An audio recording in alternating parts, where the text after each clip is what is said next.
अस्सलामु अलैकुम। अल्हम्दुलिल्लाहि रब्बिल आलमीन वस्सलातु वस्सलामु अला रसूलिहिल करीम अम्मा बाद। फ़ाऊज़ु बिल्लाहि मिनश शैतानिर रजीम। बिस्मिल्लाहिर रहमानिर रहीम। वैलुल लिकुल्लि हुमज़तिल लुमज़ह अल्लज़ी जमा मालन व अद्ददा यहसबु अन्ना मालहु अख़लदा कल्ला लयुनबज़न्ना फ़िल हुतमा वमा अदराका मल हुतमा नारुल्लाहिल मूक़दा अल्लती तत्तलिउ अलल अफ़इदा इन्नहा अलैहिम मुअसदा फ़ी अमदिम मुमद्दद व इला मदियना फ़ाऊज़ु बिल्लाहि मिनश शैतानिर रजीम। बिस्मिल्लाहिर रहमानिर रहीम। या अय्युहल्लज़ीना आमनु इस्तईनु बिस्सब्रि वस्सलाह इन्नल्लाहा मअस्साबिरीन व इला मदियना फ़ाऊज़ु बिल्लाहि मिनश शैतानिर रजीम। बिस्मिल्लाहिर रहमानिर रहीम। या अय्युहल्लज़ीना आमनु कुतिबा अलैकुमुस सियाम कमा कुतिबा अलल्लज़ीना मिन क़ब्लिकुम लअल्लकुम तत्तक़ून इला आखिरिल आया।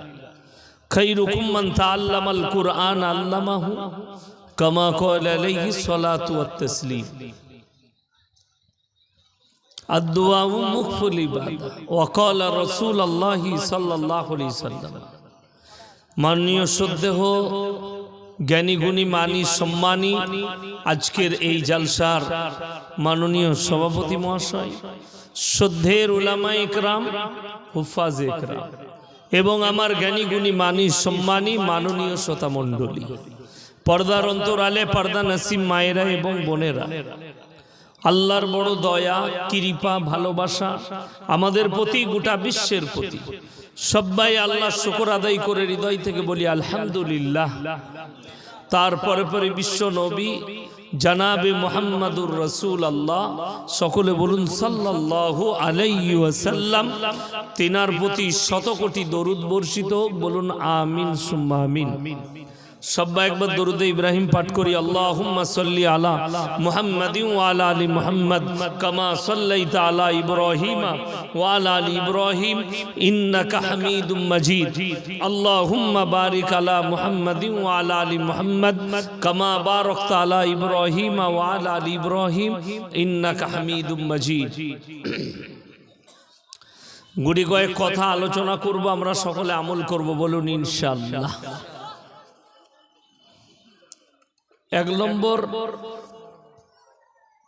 আল্লাহ রব্বুল আলামিন আমাদের সকলকে প্রাণ দিয়ে পাঠিয়েছে। প্রাণ মানে হচ্ছে জান।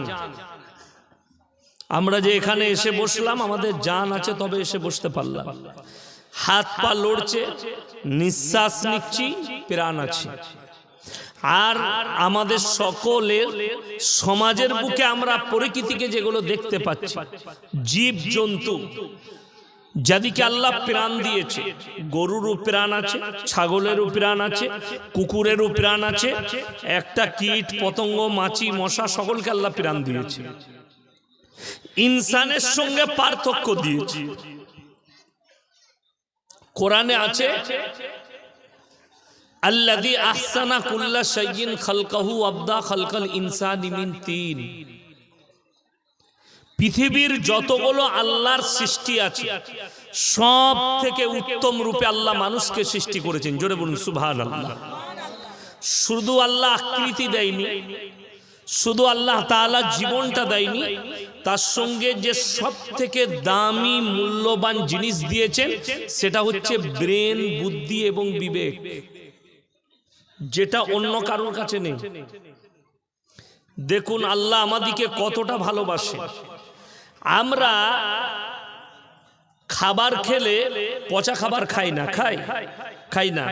নাকের কাছে নিয়ে গেলে নাক কিন্তু সিগন্যাল দিয়ে দেয় খাবারটা পচে গেছে, দেয় না? তখন খাবার সরিয়ে দিই। সেই পচা খাবারটাই কিন্তু একটা গরু, ছাগল, কুকুর ইত্যাদি যেগুলো আছে পশু, তাদের কাছে কিন্তু সেটা ভালো খাবার। তারা মজা করে খায়, তাদের শরীরও খারাপ করে না, তাদের পেটও খারাপ করে না, ঠিক কিনা? তাহলে পার্থক্য আল্লাহ অনেক কিছু দিয়েছে। তার মধ্যে মূল পার্থক্য যেটা, ইনসানের যে পরিচয়, আমাদের যে পরিচয় আল্লাহ পৃথিবীতে ঘটিয়েছেন, এটা কিন্তু বাপের দ্বারা। কিসের দ্বারা বললাম? বাপের দ্বারা। আমাকে যদি জিজ্ঞেস করেন আপনি কে, তো আমি আমার বাবার নাম লুব না মায়ের? কথা বলেন। বাবা, আমি মোল্লা শওকত আলী মাজাহিরি বর্ধমানের, আমি তিনার সন্তান, এটাই আমি বলবো। আপনাদের কেউ কি যদি জিজ্ঞেস করি আপনি কে, যদি বাবা কারুর মারা যায় তাও বলে আমি মৃত অমুকের ছেলে, বলে না? বলে না?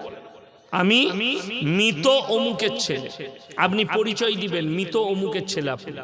আল্লাহ ইনসানের পরিচয় দিলেন বাপের দ্বারা, মায়ের দ্বারা নয়। আমাদের পরিচয়, আমাদের সমাজে, আপনাদের এখানে ছাগলের ছানা হলে পাঁঠার ছানা বলেন না? ছাগলের ছানা। গায়ের বাচ্চা হলে ষাঁড়ের বাচ্চা বলেন না? গায়ের বাচ্চা। কেন? আল্লাহ জানোয়ারের যে পরিচিতি ঘটিয়েছে ওটা মায়ের দ্বারা, বাপের দ্বারা নয়। তার একটা সূত্র শুনেলেন। মাঠেতে 50টা গরু আছে, তারা চড়ছে, ঘাস খাচ্ছে, সেখানে 5টা ষাঁড় আছে, 10টা গায় আছে। তো সেই গায়ের সঙ্গে 5টা ষাঁড়ই মিলামিশা করতে পারে, পারে না? পারে না। কিন্তু কার বীর্য থেকে বাচ্চা হয়েছে এটা আল্লাহ ছাড়া কেউ, কথা বলেন, কেউ জানেন না। একমাত্র আল্লাহ রাব্বুল আলামিন জানেন যে কোন ষাঁড়ের বীর্য থেকে বাচ্চাটা হলো। চলুন, আল্লাহ আমাদের পরিচয় দিয়েছে বাপের দ্বারা। আমরা সকলে জানি যে এটা আমার বাপ, এবং স্ত্রীরাও জানে যে আমি পবিত্র, আমার স্বামী আমার সঙ্গে মিলামিশা করে তারপরে এই বাচ্চাটা দুনিয়াতে ভূমিষ্ঠ হয়েছে। ওই জন্যে ইসলামে খুব সূক্ষ্মভাবে বুঝবেন, আমি ভেঙে ভেঙে ঢুকাচ্ছি, সময় কম। আমি কিন্তু অনেক কথা বলার জন্য অনেক কিছু বলি, ভেঙে ভেঙে ভেঙে ভেঙে ভেঙে ভেঙে বলি, যাতে আপনার ব্রেনে কথাটা ঢুকে। আমি সুর করে বক্তব্য দিতে পারবো 3 ঘন্টা, এক্ষুনি সুর শুরু করতে পারবো, কিন্তু সমাজ শেষ হয়েছে সুরে। সুর করে বক্তব্য দেবো, বুঝলি কি হুজুর? বুঝিনি কিছু, দিয়ে শেষ। আমি আপনাদেরকে যেটা বুঝাতে চাইছি, আপনি যে ইনসান, আপনি যে মানুষ, আপনার একটা আল্লাহ দায়িত্ব দিয়েছে না? মারাত্মক দায়িত্ব দিয়েছে। সেই দায়িত্বটাও বলে দেবো কোরআন থেকে আল্লাহ কি দায়িত্ব দিয়েছে আপনাকে, আমাকে, আপনাকে। আল্লাহ একটা নিশ্চয়ই দায়িত্ব দিয়েছে। আমরা যে মাদ্রাসা করেছি, আজকে যে মাদ্রাসার জলসা, একটা আমাদের মনের নিয়ত আছে না? নাই? কথা বলেন। আমাদের উদ্দেশ্য আছে। আজকে জলসা উদ্দেশ্য, মাদ্রাসা করা একটা উদ্দেশ্য, যে এই মাদ্রাসার দ্বারা আমরা দ্বীন প্রচার করব। কেউ বাড়ি বানিয়েছে, উদ্দেশ্য এই বাড়িতে বসবাস করব। কেউ আমরা দোকান করেছি, উদ্দেশ্য যে আমরা এই দোকানের দ্বারা ব্যবসা করে উপার্জন করে আমরা আমাদের পেট চালাবো, সংসার চলবে, উদ্দেশ্য আছে। তো আল্লাহ রাব্বুল আলামিন এত বড় কায়নাত, জীব জন্তু ইত্যাদি সৃষ্টি করলেন, মানুষকে পাঠালেন, নিশ্চয়ই আল্লাহর কোনো উদ্দেশ্য আছে, আছে না? নাই? শুনেলেন উদ্দেশ্যটা? আল্লাহ কোরআনে বলেছেন, ইন্না জাআলনা মা আলাল আরদি যিনাতাল লাহা লিনাবলুয়াহুম আইয়ুহুম আহসানু আমালা। কোরআন এটা। হে নবী বলে দাও, সূরা কাহাফ, এই গোটা পৃথিবী আমি আল্লাহ সুসজ্জিত করেছি শুধুমাত্র আমার বান্দাদের জন্য। কার জন্য বললাম? আমার বান্দাদের জন্য আমি আল্লাহ সুসজ্জিত করেছি পৃথিবীটা। আপনার আমার জন্য আল্লাহ সাজিয়েছেন। আর আল্লাহ কি চেয়েছেন? আল্লাহ একটা জিনিস চেয়েছেন আপনার কাছে। কটা বললাম? কটা? একটা, আইয়ুহুম আহসানু আমালা। তোমাদের কাছে আমি আল্লাহ খালি একটা জিনিস চেয়েছি, সেটা হচ্ছে ভালো কাজ, ভালো আমল। আল্লাহ ভালো আমলটা চেয়েছে। দেখুন, ইসলামে নারীদের জন্য 4টা বিয়ে 4টা স্বামী রাখা জায়েজ নেই, কিন্তু ইসলামে একটা পুরুষ চারটা বিয়ে করতে পারে, পারে না? পারে না।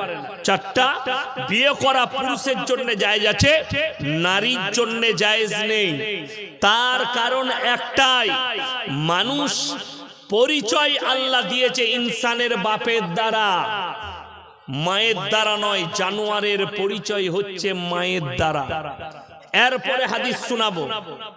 আল্লাহ নবী জনাবে মুহাম্মদুর রাসূলুল্লাহ, সকলে একবার বলুন সাল্লাল্লাহু আলাইহি ওয়াসাল্লাম। আল্লাহ নবী হাদিস বর্ণনা করলেন, হে আমার সাহাবীরা শোনো, কিয়ামতের পূর্বে এমন একটা যুগ আসবে, সমাজে হারাম আওলাদে ভরে যাবে।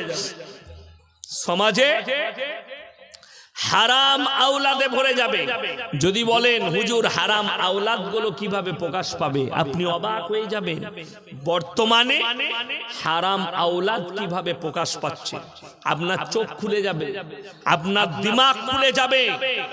আমি অল্প কথা বলছি, আপনি আজকে বুঝতে পারবেন বেঈমান কাফেররা আপনার উপরে কিভাবে জাল ফেলিয়েছে।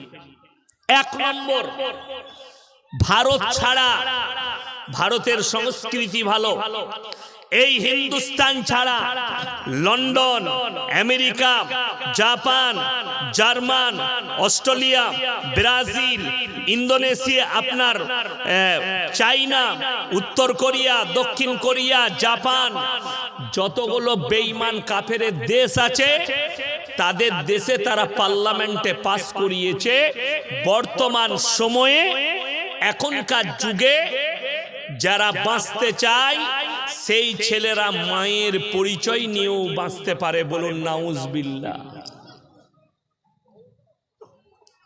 এটা আপনার এখনো বুঝে আসে, এটাকে ভাঙতে হবে তবে বুঝে আসবে। সেটার নাম দিয়েছে রিলেশনশিপ। কারা? ইহুদি নাসারারা নাম দিয়েছে রিলেশনশিপ, যেটাতে আমাদের শিক্ষিত সমাজ জড়িয়ে পড়ছে। ছেলে মেয়ে রিলেশন করবে, বাচ্চা হবে। যে বাচ্চাটা জিনা করার পরে হবে, সে মায়ের পরিচয়ে বাঁচতে পাবে। আমাদের ভারতবর্ষে স্বীকৃতি দেওয়া হয়নি, এটা লন্ডন, আমেরিকায় স্বীকৃতি দিয়ে দেওয়া হয়েছে যে মায়ের পেট থেকে জন্ম নিয়েছে, তার বাপ থাক আর না থাক, বাপ বুঝা যাক আর না যাক, কিন্তু তারা মায়ের পরিচয়ে তারা বাঁচতে পারবে। জোরে বলুন নাউজুবিল্লাহ। আপনারা অনেকে জানেন, আমি নাম লব না, ইউটিউবে রেকর্ডিং হচ্ছে। ভারতের পৃথিবীর বিখ্যাত বিখ্যাত বক্তা, এই বিখ্যাত বিখ্যাত প্লেয়ার এবং দামি লোক, তাদেরকে আমাদের যুবকরা অনুসরণ করে, তাদেরকে আমাদের যুবকরা, তাদের ফলোয়ার্স আছে, তাদেরকে ভালোবাসে। তাদের আখলাক চরিত্র শুনলে, আর্জেন্টিনার একজন প্লেয়ার, পৃথিবীর দামি প্লেয়ার, সেই প্লেয়ার তার মাকে বিয়ে করতে গেছে তার 9 বছরের মেয়েকে নিয়ে। সেটার নাম দিয়েছে তারা রিলেশনশিপ। বিয়ের 9 বছর আগে তার মেয়ে হয়েছে, 9 বছর পর্যন্ত মেয়েকে পেলেছে, তারপরে তার মাকে ভালো লেগেছে যে এর সঙ্গে সংসার করা যাবে, সে বিয়ে করতে গেছে। যদি ভালো না লাগতো, পছন্দ না হতো, তাহলে মেয়েটা মায়ের পরিচয়ে বাঁচতো, তার আর বিয়ে করা লাগতো না। জোরে বলুন নাউজুবিল্লাহ। একটা গেল। দ্বিতীয় নম্বর, আল্লাহ নবী সাল্লাল্লাহু আলাইহি সাল্লাম যে হাদিসটা বর্ণনা করেছেন, এর ব্যাখ্যা আরো শুনলেন। বর্তমান সময়ে আমাদের মুসলিম সমাজেও এই বিষটা ছড়িয়ে পড়েছে, মারাত্মকভাবে ভাইরাসটা ছড়িয়েছে। সেটা হচ্ছে লোকের বউকে নিয়ে পালিয়ে ঘর করা। আপনি মেদিনীপুরে খুঁজলেও পাবেন, ভগবানপুর এলাকায় খুঁজলেও পাবেন, গোটা পশ্চিম বাংলায় খুঁজলে পাবেন, ভারতে খুঁজলে পাবেন। সেটার নাম হচ্ছে পরকিয়া। ইসলামী রাষ্ট্র যদি হয়, এই ভারতবর্ষ হচ্ছে হিন্দুস্তান, যে সমস্ত মুসলিম মা বোনেরা এসে আমার বায়ান শুনছেন, ভাইয়েরা, তারা কান খুলে শুনে যান। ইসলামী রাষ্ট্র হলে, শাসন হলে, সেই জায়গায় যদি কেউ পরকিয়া করে, বিবাহিত পুরুষ আর বিবাহিত মহিলা তারা যদি জিনায় লিপ্ত হয়, শারীরিক সম্পর্কে লিপ্ত হয়, শরীয়ত বলছে অর্ধেকটা পুঁতে তাদের মুন্ডু ছেদ করে দাও, তা না হলে পাথর মেরে হত্যা করে দাও। এটা ইসলামী শাস্ত্র। যদি ইসলামী রাষ্ট্র হয়, যেমন বাংলাদেশ, যেমন পাকিস্তান, যেমন মক্কা, আরব, দুবাই, কাতার, কুয়েত, আপনার ইন্দোনেশিয়া, মালয়েশিয়া, যেগুলোতে ইসলামী শাসন আছে, তাদের রাজারা যদি এই আইন প্রয়োগ না করে, সেই বাদশা কিয়ামতের দিনে আল্লাহর কাছে হিসেব দিতে হবে আর পেরুবার রাস্তা খুঁজে পাবে। কিন্তু আমরা বাস করছি হিন্দুস্তানে, আমাদিকে সাবধান হতে হবে। এ পাপ, বড় পাপ। শুনেলেন লোকের বউকে নিয়ে পালিয়ে যাওয়া, সূক্ষ্মভাবে যদি এরকম পাপের কেউ নিয়ত করেন কিংবা কেউ লিপ্ত থাকেন, তাদেরকে অনুরোধ করে বলে যাচ্ছে, মেদিনীপুরের সব থেকে বড় আপনার জানা মতে মৌলবি মুফতি, তার কাছে গিয়ে ফতোয়া নিবেন। ইয়াসিন ভাই রাত্রিতে এসে ভগবানপুর সরবেরিয়া মাদ্রাসায় বলে গেছে, কথাটা ভুল না ঠিক যাচাই করার জন্য যাবেন। যদি ভুল হয় আমি ইয়াসিন, আমাকে ফোন করবেন, আমি উইথড্র করে নেব। কারুর প্রথম স্ত্রী, মায়েরা শুনেলেন, স্বামী যদি তালাক না দেয়, স্বামী যদি তালাক না দেয়, ইদ্যত পালন না করে, অন্য ছেলের সঙ্গে যদি পালিয়ে বিয়ে করে, আল্লাহর কসম করে বলছি 1000 মৌলবি বিয়ে পড়ালেও নিকাহ হবে না, হারাম। যতদিন সম্পর্ক করবে জিনা করা হবে, যে বাচ্চাগুলো পয়দা হবে হারাম আওলাদ পয়দা হবে ইসলামী শরীয়ত মোতাবেক। আমি অন্য ধর্মের কথা বলিনি, আপনাদেরকে শরীয়ত বুঝাচ্ছি। শরীয়ত। এই বৃষ্টিকে ভয় খাবেন না। ভয় খাচ্ছেন কি? পানিকে ভয় খাচ্ছেন আপনারা? কেউ উঠবেন না, জোরে বলুন ইনশাআল্লাহ। হ্যাঁ, আমিও ভিজবো, আপনারাও ভিজেন। আল্লাহর রহমত বর্ষিত হচ্ছে। কোরআনে আছে, ওয়ানজাল্লা মিনাল মুসিরাতি মাআন সাজ্জাজা, আমি মেঘমালা থেকে ঘন ঘন বৃষ্টি বর্ষণ করি। জোরে বলুন সুবহানাল্লাহ। ওই জন্যে ভয়ের কিছু নেই, বৃষ্টি আল্লাহর রহমত। চলুন, আমি যেটা বলছিলাম, সবাই নিয়ত করেলেন আজ থেকে আমরা নিজেদিকে পাপ থেকে অ্যাভয়েড করব। জোরে বলুন ইনশাআল্লাহ। এরপরে আমি আপনাদেরকে কোরআনে নিয়ে যাব। সময় কম, অল্প সময় আমাকে অনেকগুলো কাজ করতে হবে। আপনাদেরকে বলে দিই, সবাই হাত তুলে বলুন, নারী পুরুষ আমরা মুমিন আর মুমিনা হব আজ থেকে। সকলে হাত তুলে বলুন ইনশাআল্লাহ। আরো জোরে বলুন ইনশাআল্লাহ। হ্যাঁ, যদি হন 5টা শর্ত আল্লাহ কোরআনে রেখেছে, সবাই মানবো। জোরে বলুন ইনশাআল্লাহ। 5টা শর্ত। 1 নম্বর, কাদ আফলাহাল মুমিনুনাল্লাযীনা হুম ফি সালাতিহিম খাশিউন। আমার আল্লাহ রাব্বুল আলামিন কোরআনের শর্ত রাখলেন, কাদ আফলাহাল মুমিনুন। হে নবী, প্রকৃত মুমিন কারা? মুমিন কারা? যারা দাবি করছে তারা। শুনেলেন, আল্লাহ ওই জন্য গুনাহলি দিলেন। আমার মুমিন বান্দা যারা হবে তাদের 1 নম্বর চরিত্র, আল্লাযীনা হুম ফি সালাতিহিম খাশিউন। তারা যেন নামাজ পড়লে খুশু খুজুর সঙ্গে নামাজ আদায় করে। সবাই করবেন, জোরে বলুন ইনশাআল্লাহ। খুশু খুজুর সঙ্গে নামাজ, ধীর স্থিরতার সঙ্গে নামাজ। এরপরে হাদিসটা শুনেলেন, তারপরে ব্যাখ্যাটা আরো করব। এরপরে একটা হাদিস শুনেন, আমার নবী বিশ্ব নবী সাল্লাল্লাহু আলাইহি সাল্লাম হাদিস বর্ণনা করলেন। নবীজি বললেন, যার নামাজ নাই তার মধ্যে ইসলাম নাই। যার নামাজ নেই তার মধ্যে ইসলাম নেই। আপনি যতই ফুটানি করে বলুন যে আমার মতো মুমিন নাই, তুমি নামাজ পড়ো না, তুমি মুমিন হতে পারবে না। এটা নবীজির হাদিস, আল্লাহ নবী বললেন। চলুন, নামাজ কম্পালসারি পড়তেই হবে। যদি বলেন হুজুর নামাজে কি ফায়দা, কোরআনকে অপর জায়গায় জিজ্ঞেস করুন। কোরআন বলছে, ইন্নাস সালাতা তানহা আনিল ফাহশাই ওয়াল মুনকার।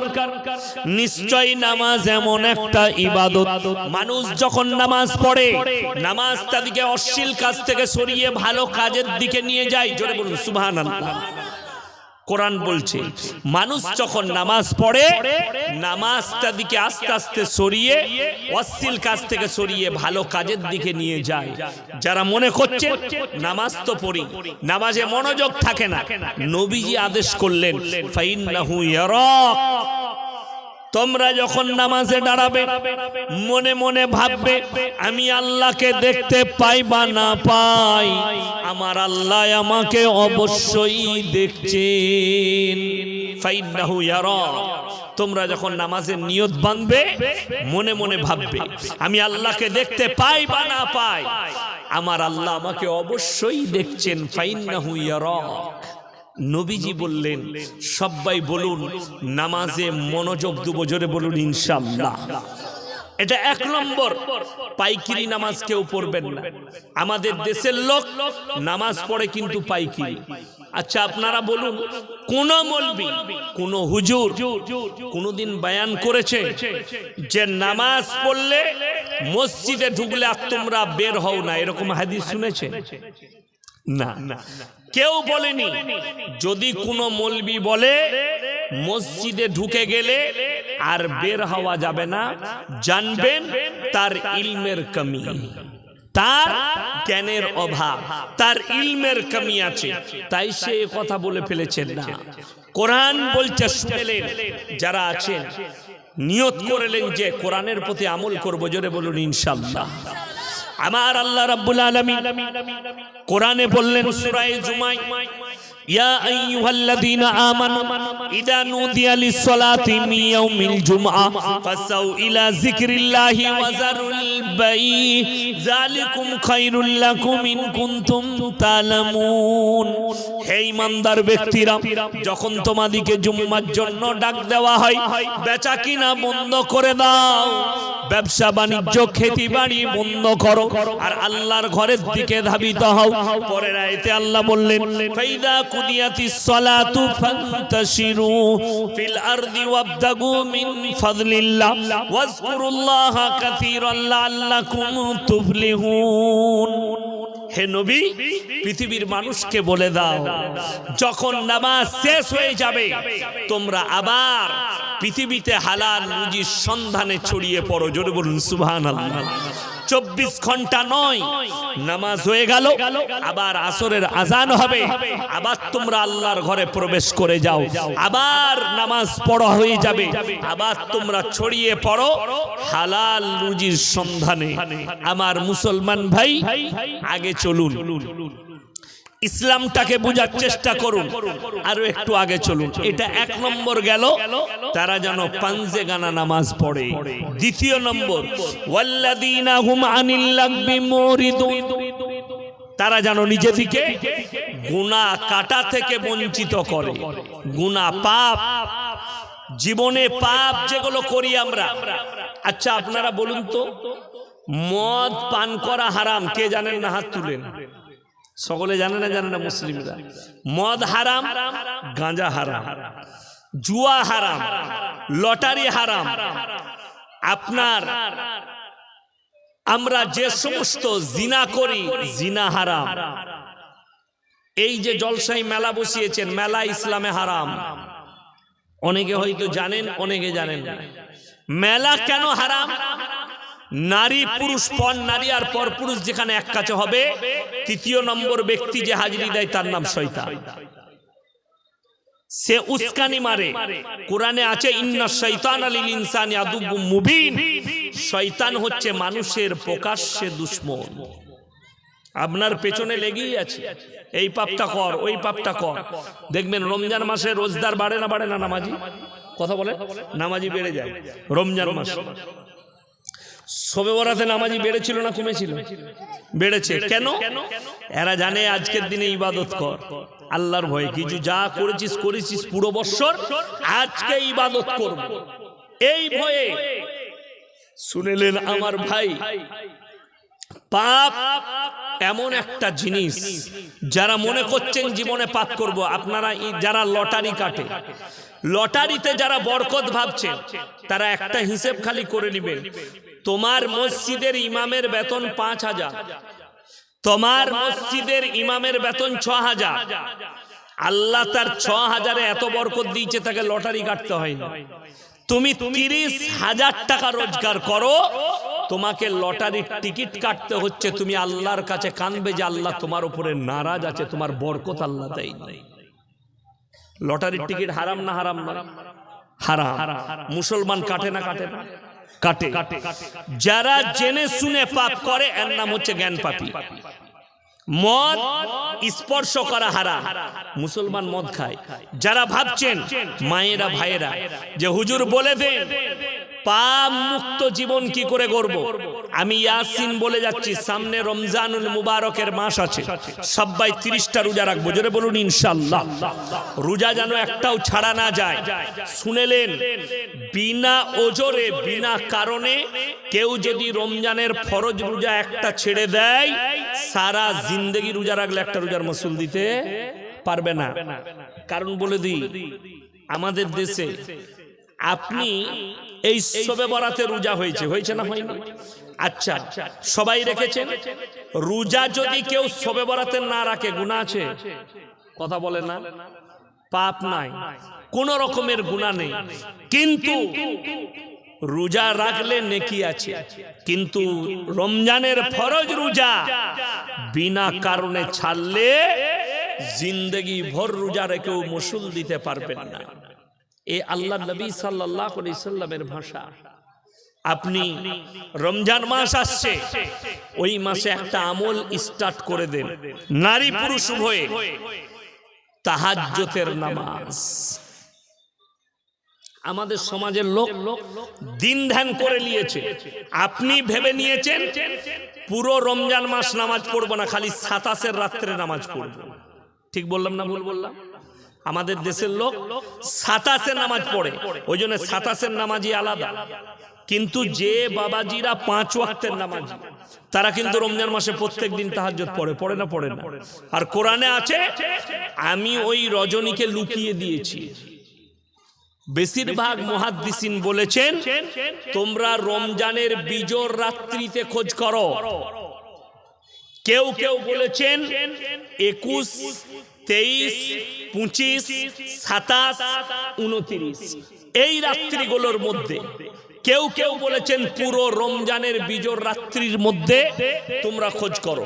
আচ্ছা বলুন, যে লোকটা পুরো রমজান মাস তাহাজ্জুদ পড়বে, সেই লোকটা পাবে না পাবে না? কথা বলেন, পাবে। যে লোকটা শুধু 27-এ যাবে, এর পাওয়ার চান্স আছে? চান্স নাই। কেন?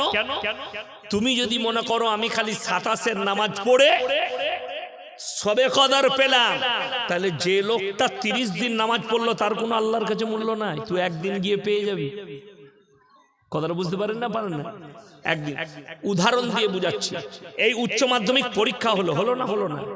একটা ছেলে কোনো পরীক্ষা দেয় নাই, খালি রেজাল্টের দিনে গিয়ে হেডমাস্টারকে যদি বলে স্যার আমার রেজাল্টটা দেন, ওকে রেজাল্ট দিবে না, ঝাঁটা করে মারবে। তো তুমি পুরো রমজান মাস নামাজ নাই, কিচ্ছু নাই, ও বলছে 27-এর রাত্রে তা ফাটিয়ে দিবে, তো তোকে তো ফেরেশতা না এমনি মারবে। তুই তো খালি 27-এর রাত্রের নামাজি। ইসলাম এটা বলেনি। তুমি প্রত্যেক দিন তাহাজ্জুদ পড়ো। সবাই পড়বেন, জোরে বলুন ইনশাআল্লাহ। পাপ মুক্ত জীবন গড়ে যাবে।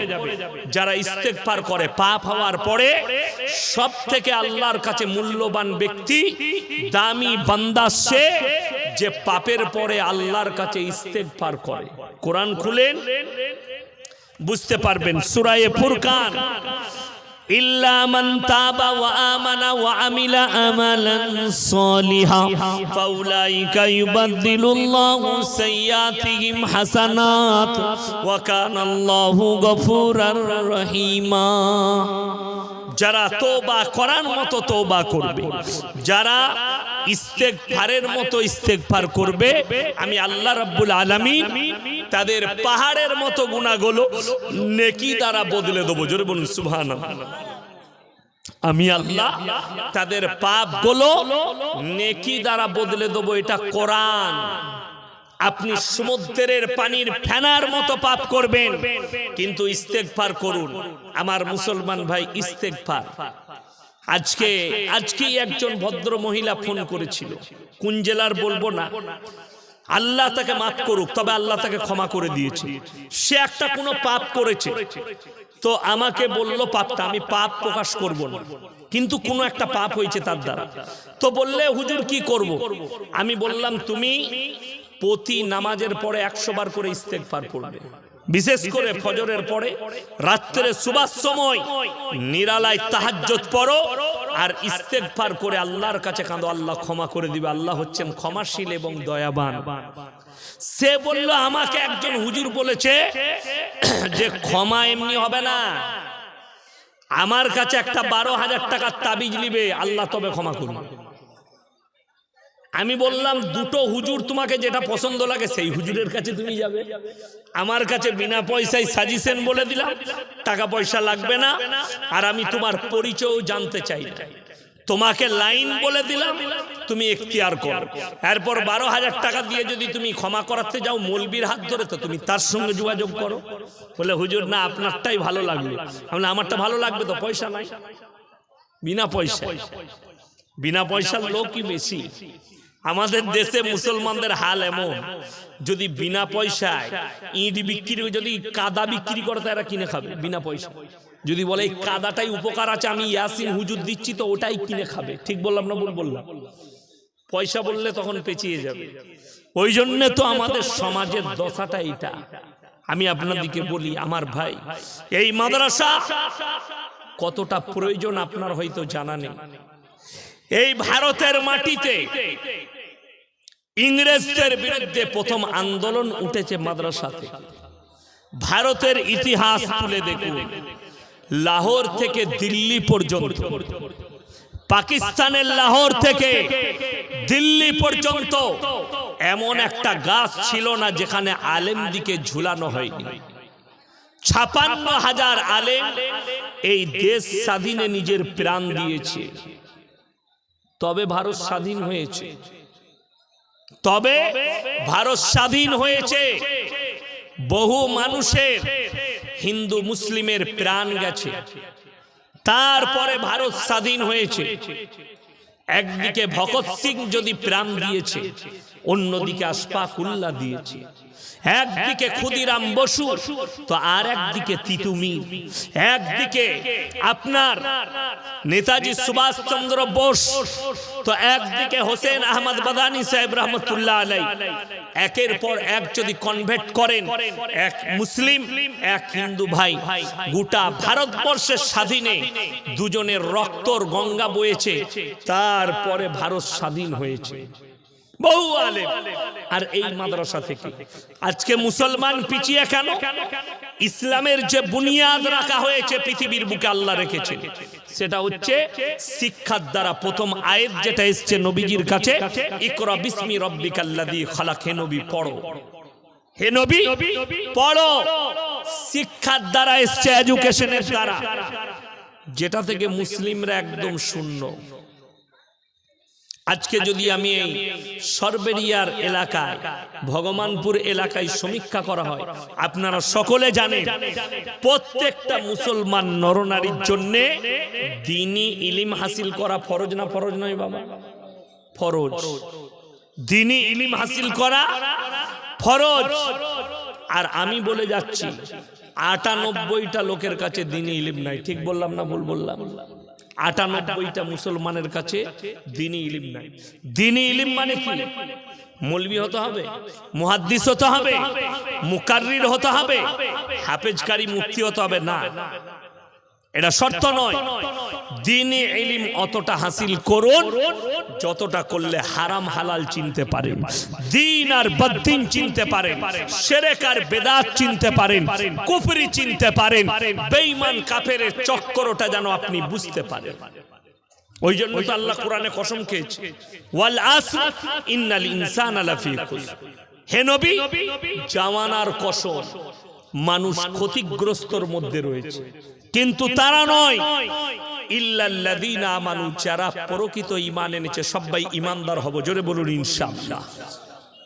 ওয়া আমিলুস সালিহাত, যারা আমলে সালিহা করেছে। ওয়া তাওয়াসাউ বিল হক, যারা হকের ওপরে টিকে থেকেছে, ওয়াতাওয়াসাউ বিস-সাবর, যারা ভালোতে মন্দতে, দুঃখেতে সুখেতে, হায়াতে মওতে যারা সবর করেছে, ধৈর্য ধারণ করেছে, এরা কিন্তু ক্ষতিগ্রস্ত নয়।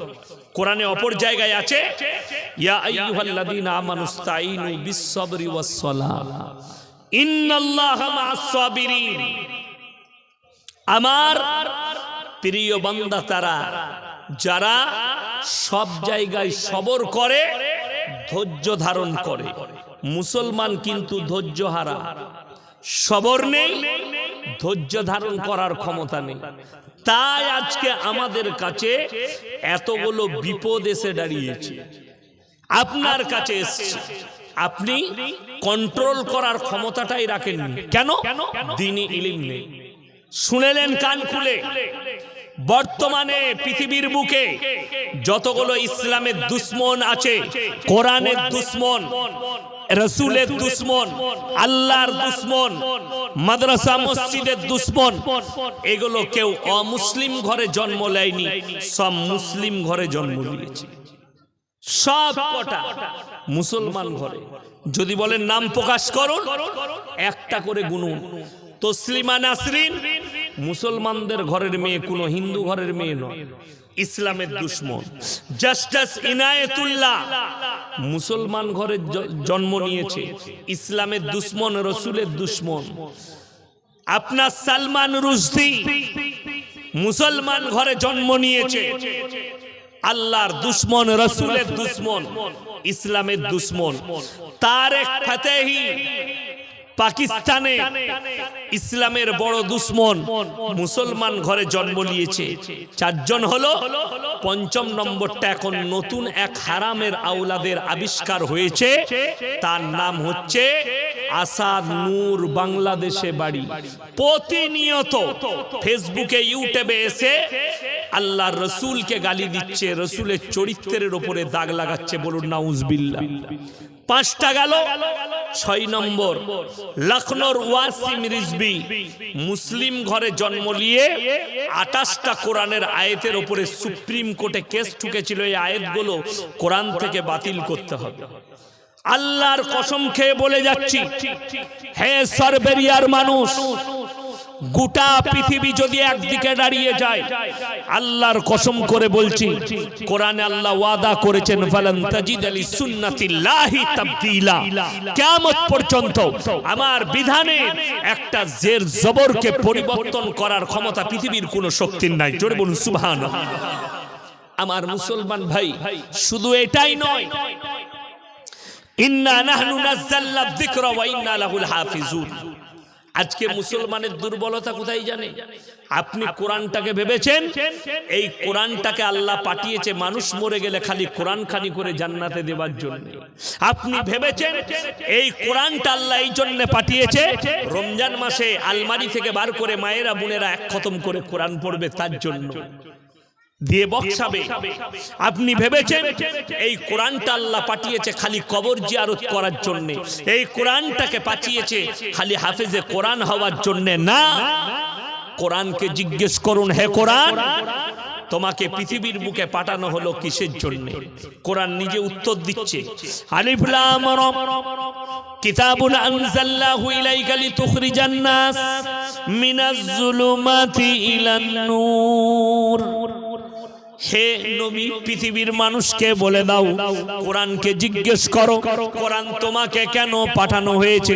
কোরআন সঙ্গে সঙ্গে নিজে উত্তর দিচ্ছে, আল্লাহ আমাকে পাঠিয়েছেন পৃথিবীর অন্ধকার জগতে যে মানুষরা আছে আলোর পথটা দেখাবার জন্য।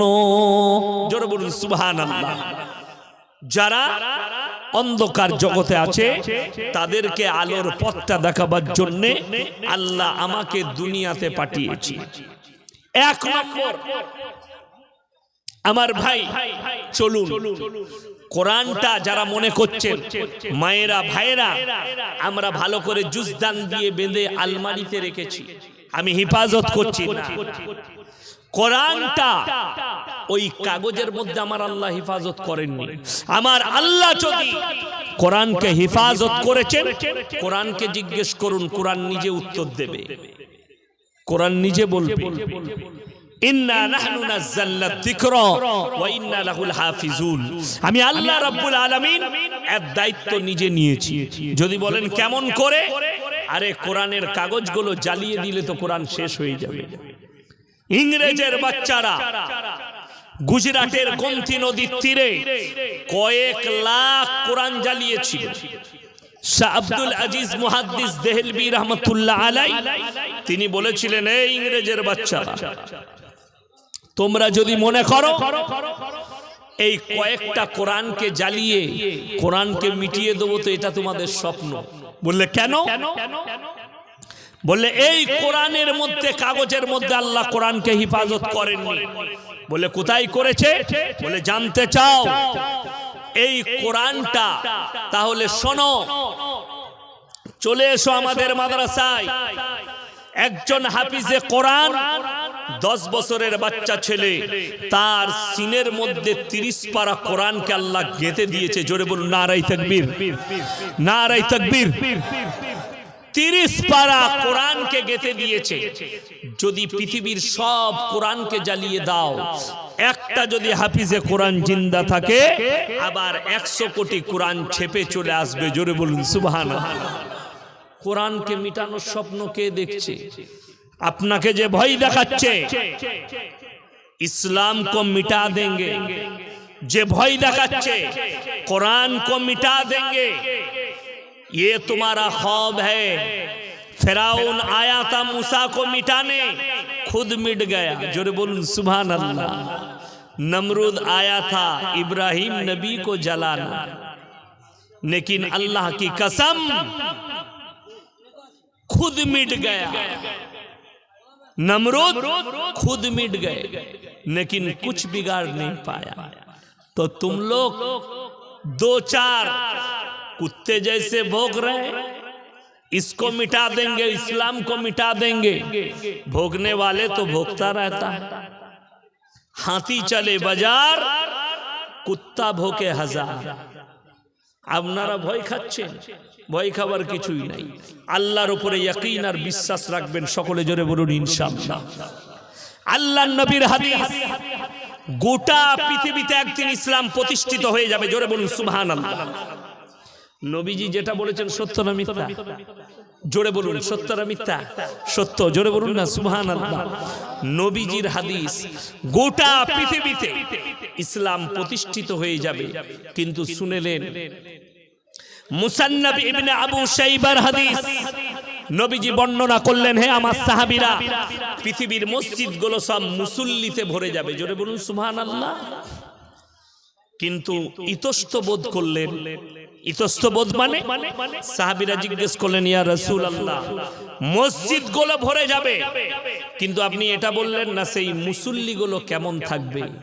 নবীজি তখন দুঃখের সঙ্গে বললেন, মুসল্লিগুলো তো ভরে যাবে, কিন্তু তারা থাকবে সব সুদখোর, সুদ খাবে, আর বড় বড় অট্টালিকা বাড়ি বানাবে, হারাম খাবে, বড় বড় অট্টালিকা বাড়ি বানাবে আর মার্কেট বানাবে, আর নিজেদিকে মুসলমান বলে মসজিদে গিয়ে ভিড় করবে।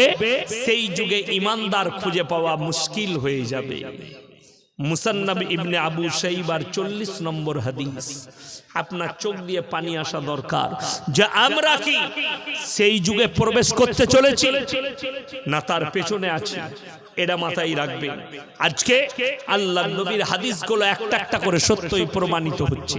নবীজি বলেছেন ভবিষ্যৎবাণী, কিয়ামতের আলামতের মধ্যে একটা বড় আলামত শোনো, রাস্তাঘাটে কুকুরের মতো জিনা হবে। জিনা হবে কি দিয়ে? নাম দিয়ে। মানুষ এমন একটা যুগ আসবে তখন মানুষ আর ঈদ পালন করতে চাইবে না। ঈদের থেকে বেশি গুরুত্ব দিবে 14ই ফেব্রুয়ারি, ভ্যালেন্টাইন ডে। সেই দিনে শুধুমাত্র জিনা করবে রাস্তাঘাটে কুকুরের মতো। ঈদের থেকে, বকরা ঈদের থেকে এরা পালন করবে বেশি 25শে ডিসেম্বরকে, যেটা ইহুদি নাসারাদের কালচার।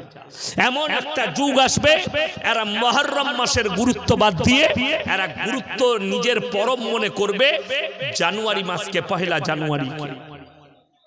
অথচ নিজেদের দিয়া রাসূল সাল্লাল্লাহু আলাইহি সাল্লামের আখলাক চরিত্র সব ভুলে যাবে। তার একটা দলিল দি, পানি কই পানি আমার যারা বাপ দাদু আছেন এখানে, বাপ চাচার মতো যারা বসে আছে, অনুরোধ করে বলছি, এমন একটা যুগ ছিল, সেই যুগে মানুষ অভাবে ছিঁড়া জামা পরতো, ঠিক কি না কথা বলে? মানুষ কিসে পড়তো? অভাবে। টাকা ছিল না, পয়সা ছিল না। আমাদের বাপ দাদুরা বিসমিল্লাহ আলহামদুলিল্লাহ অভাবে পড়েছে, কি জামা? ছেঁড়া জামা। আর এখনকার কিছু হারামখোর মুসলিম ছেলে, তারা স্বভাবে ছেঁড়া জামা পরছে, নতুন প্যান্ট কিনে নিয়ে এসে বেলেটে করে হারামখোর ফাটছে ঘরে। ঠিক বললাম না ভুল বললাম? হ্যাঁ, মারা বাবা, হ্যাঁ রে নতুন প্যান্ট ফাটছিস কেন? বলে তুই বুঝবি না, ও তো আমি জানি, দোকান থেকে কিনেছে বলে ডিজাইন, নতুন প্যান্ট কিনে। আমি নাম করব না, একজন আর্টিস্ট, তার মেয়ের বিয়ে হলো। আপনারা যাকে মুসলিম বলে জানেন, আমি কিন্তু আল্লাহর কসম করে বলছি, আমি আমার হৃদয়ের কথা বলছি, আমি তাকে মুসলিম ভাবি না, যে ভাবে তাকেও আমি ঘৃণা করি। তার নাম হচ্ছে আমির খান। তার মেয়ের বিয়ে হলো। শুনেন, আপনি আমাদের দেশের ছেলেরা বিয়ে করতে যায় কি পরে? পাঞ্জাবি পরে, শেরওয়ানি পরে, সুন্দর পোশাক পরে, ঠিক কিনা? তার যে জামাই, সে বিয়ে করতে এসছে 12 মুন্ডা পরে আর একটা সেন্ডু গেঞ্জি পরে। এটা আমি মিথ্যা বলি না, ইউটিউবে সার্চ করে দেখবেন মোবাইলে। সান্ডু গেঞ্জি আর আন্ডার প্যান্ট পরে এইছে, 8 কিলোমিটার হেঁটে এইছে না ছুটে এসছে শুনলাম, ছুটে 8 কিলোমিটার। তো এ হারামখোর অভাবে নয়, তা স্বভাবে নয়, তা অভাবে। ওর অভাব আছে, ও স্বভাবে ন্যাংটো হয়ে বিয়ে করতে গেছে। এ তো অভাবে নয়, স্বভাবে গেছে। আর সব থেকে বড় জিনিস, একে আপনারা মুসলমান ভাবেন, দুটো শাস্ত্রে বিয়ে হয়েছে, এক হিন্দু শাস্ত্রে, দ্বিতীয় হচ্ছে খ্রিস্টান শাস্ত্রে। দুটো শাস্ত্রে বিয়ে হয়েছে, মুসলিম শাস্ত্রে নয়। তাহলে মুসলমান কি করে হলো? কথাটা বুঝে এসছে না? আসে না? এদের কোনো জাতপাত হয় না, এদের কোনো ধর্ম হয় না। এদিকে যারা আমাকে গালি দেন না ফেসবুকে, সেই হারামখোরের আওলাদ দিকে বলছে, তুমিও নিজে ডিসকাস করবে তুমি মুসলমান আছো কিনা। কেন? তুমি একটা আলেমকে গালি দিচ্ছ, কার ভক্ত হয়ে? হারামখোরের ভক্ত, এই যে ধর্মই বিশ্বাস করে না। এরা কোন ধর্মে বিশ্বাসী নয়, এরা কোন ধর্মে বিশ্বাসী নয়। এরা শুধু, এদের একটাই ধর্ম, সেটা হচ্ছে ইহুদি নাসারাদের মতো কালচার, বেঈমান কাফেরের মতো কালচার।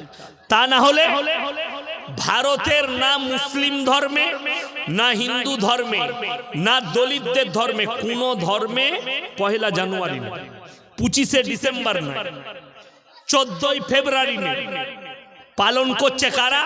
মুসলিমদের ছেলেরা, হিন্দু ভাই, দলিত ভাই, আদিবাসী ভাই। এরা 1 জানুয়ারি, 25শে ডিসেম্বর, এরা 14ই ফেব্রুয়ারি, Valentine day, rose day, kiss day, chocolate day সব পালন করছে। যদি বলেন হুজুর কোরআনে নিষেধ কোথায় লেখা আছে? কোরআন খুলেন, সূরা ফাতিহা। কোন সূরা বললাম? কোন সূরা বললাম? কোরআনের প্রথমেই আছে সূরাটা, সূরা ফাতিহা। যুবক যুবতীরা শোনো, স্কুল কলেজের ছেলে মেয়েরা, কোরআন এটা, গায়রিল মাগযুবি আলাইহিম ওয়ালাদ-দাল্লিন। মাগজুম মানে ইহুদি, দল্লিন মানে নাসারা। এই দুটো দলই পদভ্রষ্ট, এবং এদের যারা অনুসারী হবে তারাও পদভ্রষ্ট হবে। জলসায় গেলে অনেক যুবক আসে, হুজুর আপনাকে ভালোবাসি, কি করতে হবে বা? বলে হুজুর একটা ফটো তুলবো, সেলফি নেবো। ফটো তুলছে, আমার চুল কেটেছে শুয়োরের মাথার মতো। হ্যাঁ, ফটো তুলছে আমার, আর প্যান্ট পরেছে ছিঁড়া হারামখোর, ফিল্মের নাচনেওয়ালার মতো। নতুন প্যান্টকে ছিঁড়েছে, বড় কষ্ট লাগে।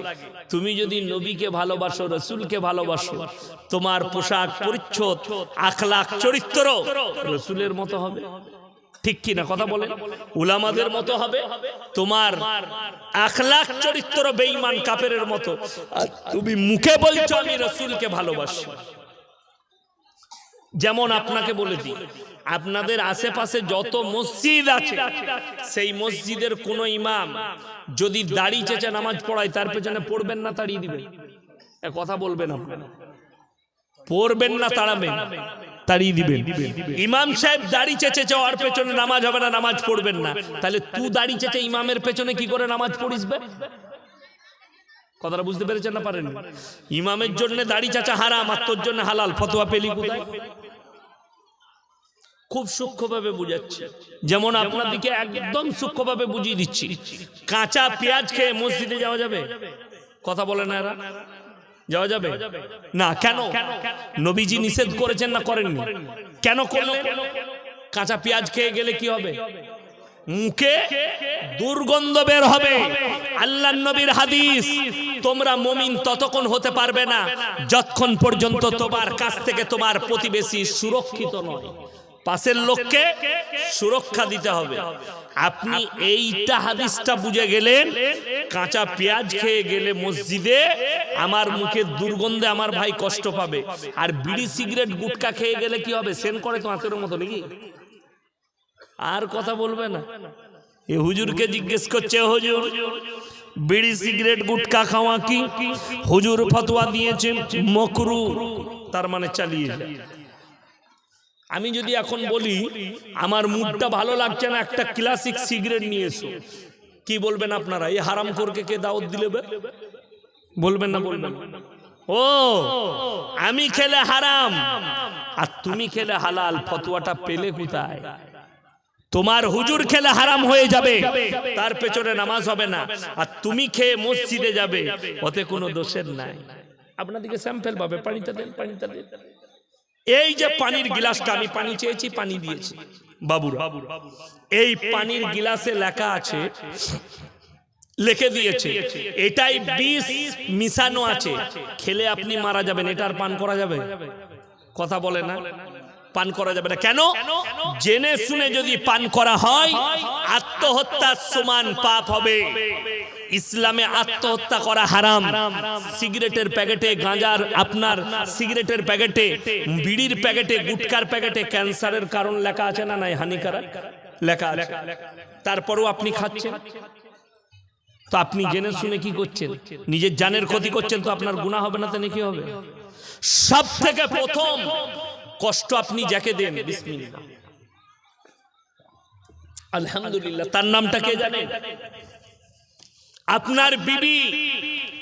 যারা বিড়িখোর, সিগারেটখোর, গুটখাখোর আছেন, সকালবেলায় গিয়ে রাত্রে গিয়ে আপনার বিবিকে বলবেন, দিল থেকে বলো যে আমি বিড়ি খাই, সিগারেট খাই, গুটখা খাই, আমার দুর্গন্ধটা তোমাকে ভালো লাগে না খারাপ লাগে? দিল থেকে বলো, খুলে। সে তার কষ্টটা তোমার কাছে জাহির করবে। কোন বিবি বলবে না যে তুমি সিগারেট খাও, বিড়ি খাও। যারা বিড়িখোর আছে, সিগারেট, আচ্ছা বলুন, কাঁচা পেঁয়াজ খেলে 100%-এর মধ্যে 60%, 40% উপকার আছে না? নাই? কথা বলে না? উপকার আছে 40%। একজন দাঁড়িয়ে বলুন তো, বিড়ি সিগারেট গুটখায় কত পার্সেন্ট উপকার আছে? কথা বলে না? জিরোটাও নাই, জিরোটাও। আমাদের দেশের রোগ খুব খারাপ। অনেক আমাদের মুসল্লি আছে, পায়খানা করে সকালবেলায় বিড়ি না খেলে হাগাই হয় না। এ ঠিক বললাম না ভুল বললাম? হ্যাঁ, মসজিদের পায়খানা করে বিড়ি চালাচ্ছে আর পায়খানা করছে। তারপরে ইমাম সাহেব ঢুকেছে, ইমাম সাহেব, ইমাম সাহেব কষ্ট পেল, এতে আপনি নেকি পাবেন, তাই তো? দিলকে জিজ্ঞেস করুন।